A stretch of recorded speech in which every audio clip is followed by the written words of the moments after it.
guys, I'm magnagate and welcome to another Pokevlog. And I know I'm 2 days late with this and I'm very sorry about that, but on Sunday I did record this vlog, but unfortunately the lighting was horrific because it's getting really dark really early because it's now moving into winter, so I'm going to have to record a bit earlier now. So yeah, I kind of delayed it till today because yesterday I was very busy and I had no time to record a vlog. So I'm very sorry about that. I also didn't do a vlog like last week's vlog, and not the Sunday before, because I was very ill from operation. I did a little sort of getting better vlog to explain what's been going on.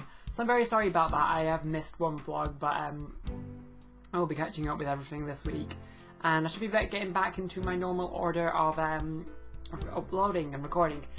So the good thing that came out of me uploading a little bit late, and me doing this a little bit late, is that we now have some more information to sort of elaborate on what I was going to talk about anyway, so that's good things coming out of the bad things.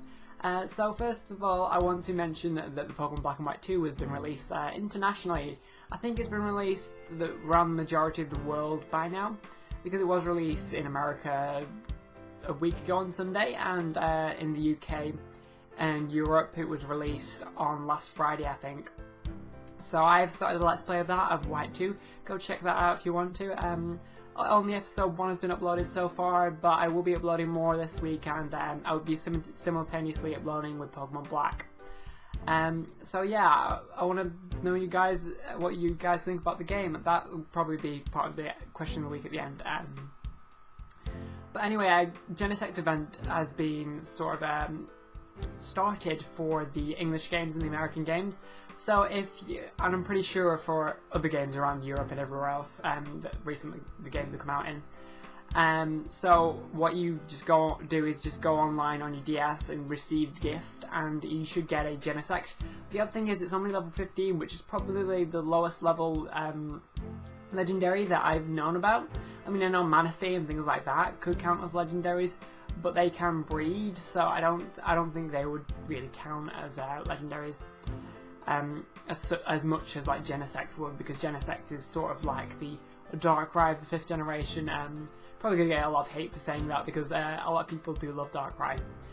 So anyway, the information for this week is that a while ago you remember me mentioning a 3DS XL of Pikachu, like Pikachu 3DS XL, that was released in Japan, or going to be released in Japan. It was a limited edition DS, which was a really cool thing, but unfortunately anywhere else in the world couldn't really get this DS because of the fact that the DS's, all the DS's from made after the DS Lite, so the DSi, the DSi XL, the 3DS, etc, etc, everything else, they all have a region lock, which means that you can only play that sort of countries or regions games on that certain DS. So of course if we got the Japanese one, we have to play Japanese games, and I don't understand Japanese. I mean, if someone else did, they could have it, but the good news is that Europe has now been announced to be getting this limited edition 3DS, Pikachu 3DS, which was seen in the sidebars somewhere, which I thought was worth mentioning because it's a cool little thing. Oddly enough, it hasn't been announced to be released in America yet, but I assume, I know almost certainly that they will release this in America's the place you go before Europe. Maybe it was leaked by accident that it was going to be for Europe, but no release date so far. Maybe that does hint that it was leaked by accident.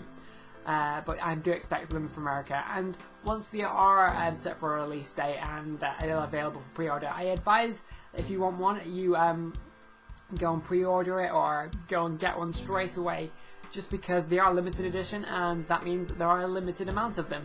I don't know if I'll be getting one. I am going to get a 3DS at some point. It just depends when the 3DS XL Pikachu actually comes out. So the big news of this week, the main really news I wanted to talk about, was some more news on Pokemon Mystery Dungeon and the Magnagate and the Infinity Labyrinth.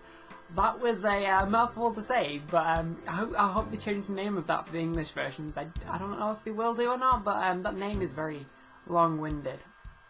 But anyway, the release of Japan has now been announced to be November the 23rd, and it will be both on the eShop and a real-life DS cartridge game. Will be available in shops as well. which is kind of strange. I don't think Nintendo have done that before, or at least Pokemon have done that before. Nintendo probably have done that before. I think it could be a first for Pokemon. Tell me if it's not, because they might have done that with Pokemon Rumble Blast. But it's going to be available both on the eShop and the in real life. I think that's a good idea, and it's sort of moving into the future, because I think a lot of the future of gaming involves downloadable content and not actually having the game physically in real life. Although, to be honest, I would actually prefer going to buy the game in real life, just because then I sort of have it and have the game to hold, if you know what I mean. But a sort of an update on that is that the download for the game will actually take up 1 GB of memory, and which is basically 8,192 blocks of memory on your 3DS. So that's just a little bit of an update if you are considering downloading it, but I don't know if you have enough room. So yeah, that's to help you with that. So not only that we got the release date and a bit of information about it, we have Core scans for it. And there's a couple pages of Core. I'll probably put the relevant images in the sidebars, or everything in the sidebars, or on screen, or wherever I can put them. And the Core scans show that Kyurem, the regular old Kyurem, not the black Kyurem or white Kyurem, just the regular old grey one, and Ho-Oh and Lugia seem to play quite a big part in the game, because if you'll see on a lot of the Pokemon games, or a lot of any games, you'll have larger characters like on the front to advertise the game. For example, with Pokemon Black and White 2, it was Black Kyurem, White Kyurem. For Diamond and Pearl, it was I've forgotten the names. Oh, this is not a good thing. Palkia and Dialga. I knew that. I don't know why that went on my mind then. But yeah, you have the sort of the main Pokemon, and on the sort of one of the pages, the first page I think it is, they have a big picture of Lugia, Ho-Oh, and Kyurem, so they could be main characters. But also a recent picture, I think yesterday was released, with Keldeo on it, showing that Keldeo will be quite a big character as well. So there's a lot of things from the newer games, the Black and White 2, and Pokemon Black, and also there will be some older Pokemon coming in, which is a good mixture for them to do, especially at the time when Pokemon Black and White 2 is coming out, when it's meant to be a mixture. So yeah.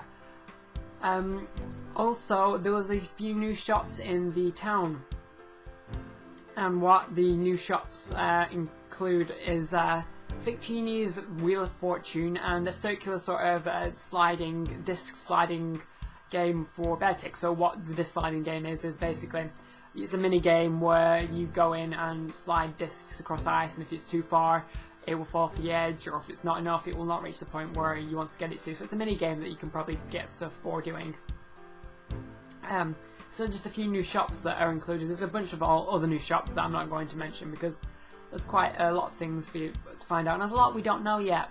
But also one really exciting, interesting thing was that it looks like you can actually befriend Pokemon. Well, you could do that before, but not only just befriend them, but you can build shops for those befriended Pokemon to work in and run, which is a really interesting thing. And the way I sort of worked this out is I saw the images and it looked just like it. It looks like sort of a building, Sims kind of style building. It won't be as complicated and difficult as Sims, so don't worry about that.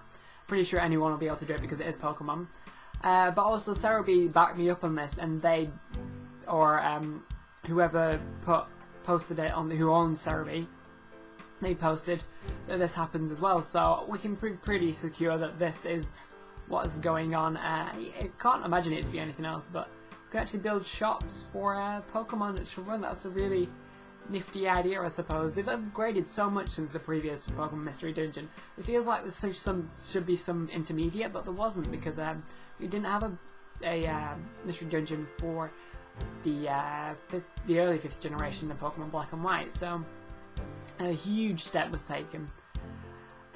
So additionally to this, there are actually some new mechanics in the game involving the moves. So if you use certain moves a certain amount of times, the increase in power. So the more you use moves, the more power that those moves will do. I suppose it's because of experience in using those moves. That makes a lot of sense. So basically there are 3 levels that each move can be, and the more you use that move, that higher level it becomes. So level 1 is the lowest level, I assume, when you like get it at level 1.